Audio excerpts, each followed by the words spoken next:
Mr. President, on September 9th, Israel carried out a precise and targeted strike in Doha. The strike targeted Hamas leaders who for years have planned and directed attacks against Israel, many times making these directives from the luxury confines in Doha. These terrorists were the sole target of the operation. The men targeted were not legitimate politicians, diplomats, or representatives. They were the masterminds of terror. They orchestrated the massacre on October 7th, murdering civilians, kidnapping children, raping women, wiping out entire communities. As the smoke still rose from the massacre, even as the attack was still unfolding,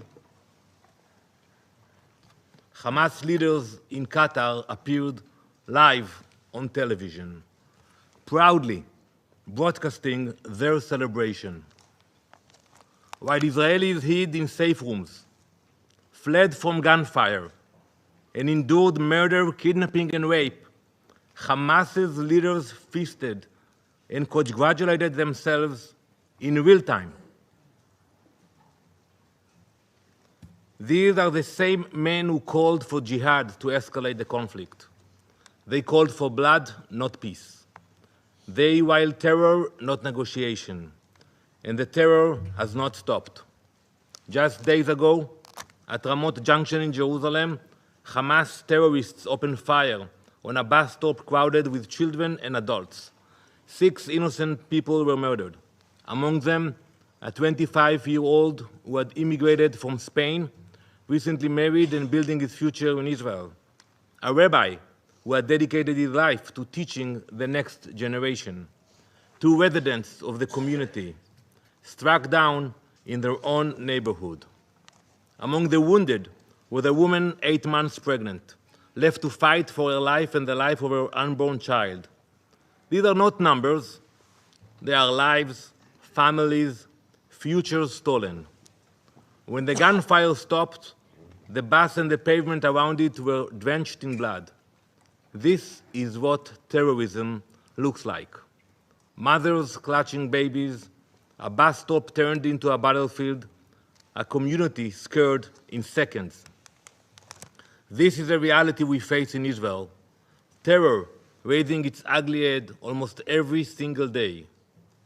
And let this council be reminded, there can be no immunity for terrorists.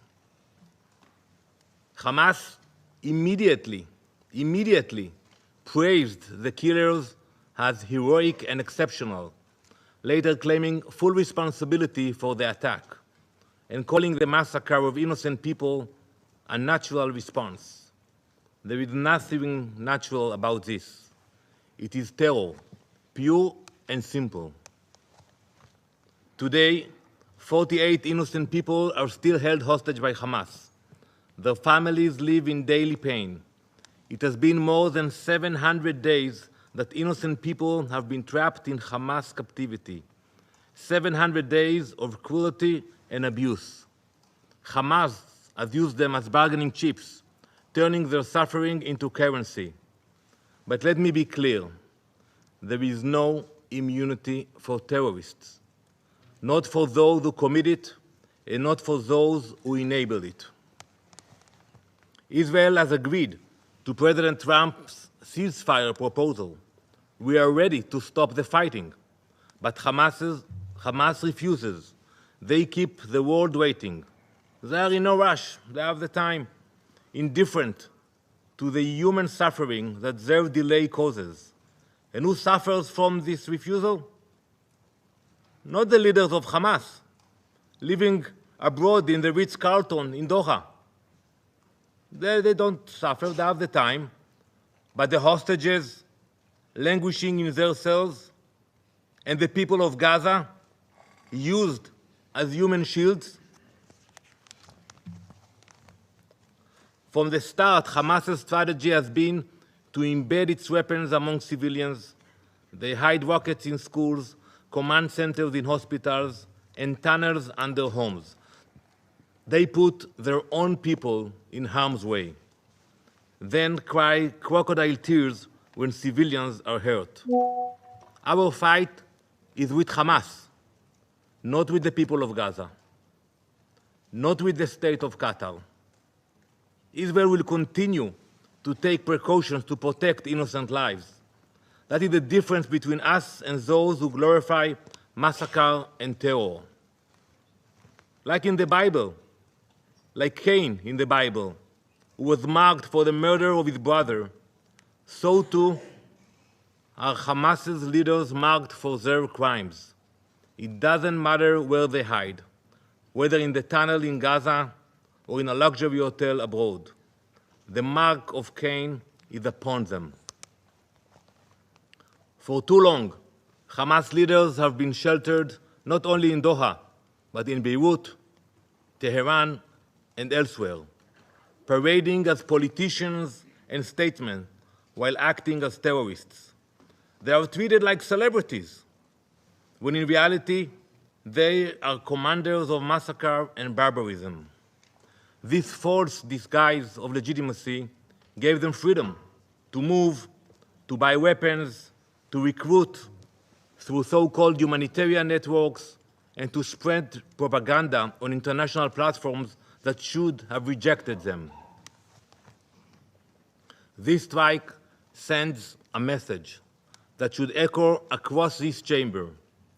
There is no sanctuary for terrorists, not in Gaza, not in Tehran, not in Doha. There is no immunity for terrorists. And yet, here in this council, some members chose to give Hamas legitimacy, even protection. Israel will not. We will act against the leaders of terror wherever they are hiding. Mr. President, we have heard today in this council allegations about a breach of the territorial sovereignty of Qatar. But one must ask, where were these concerns when sovereignty was violated by terror itself? On October 8, when Hezbollah launched rockets across Israel's border, when Houthis fired a ballistic missile at Ben Gurion airport, or just days ago, when a Houthi drone crashed into the arrivals hall of Rabon airport, injuring civilians. How can anyone hide behind allegations appealing to the principles of international law while giving legitimacy to those who openly glorify October 7th and continue to plot terror?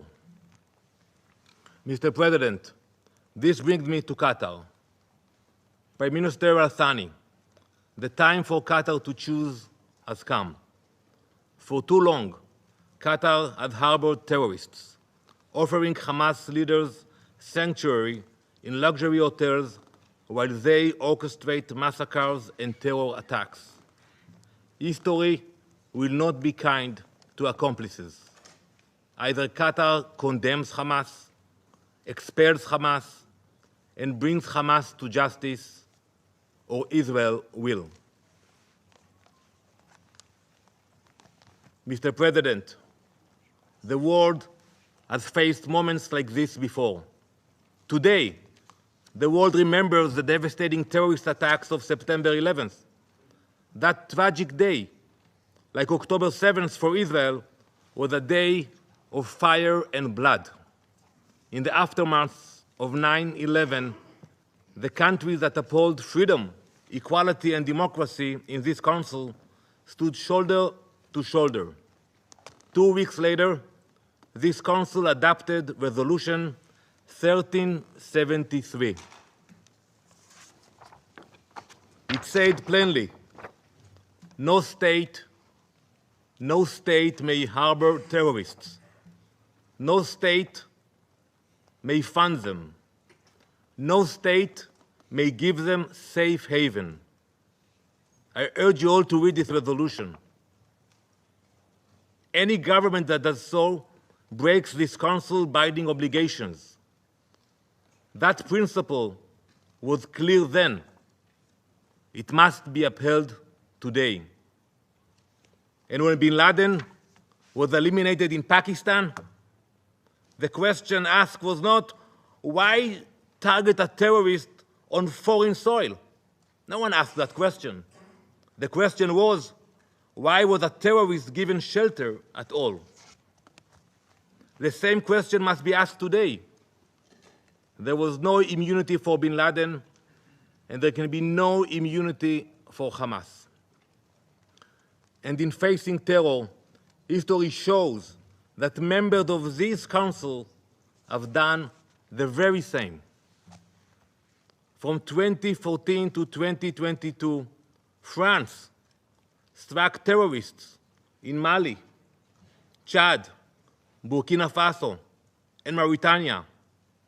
In 2014 and 2015, the United Kingdom carried out airstrikes in Iraq and Syria against ISIS.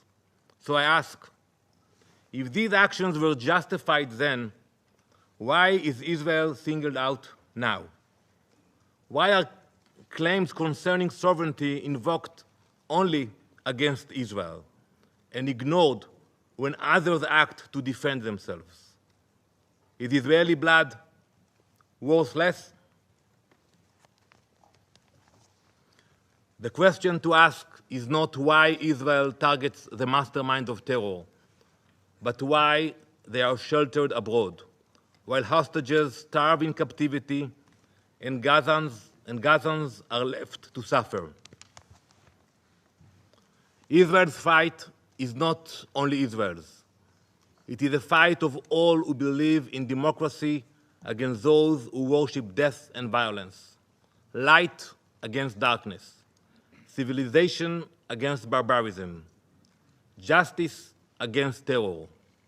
We will continue until the hostages are free, until our people are safe, and until terror can no longer find sanctuary in any corner of the world, because there is no, and there never will be, immunity for terrorists. Thank you, Mr. President.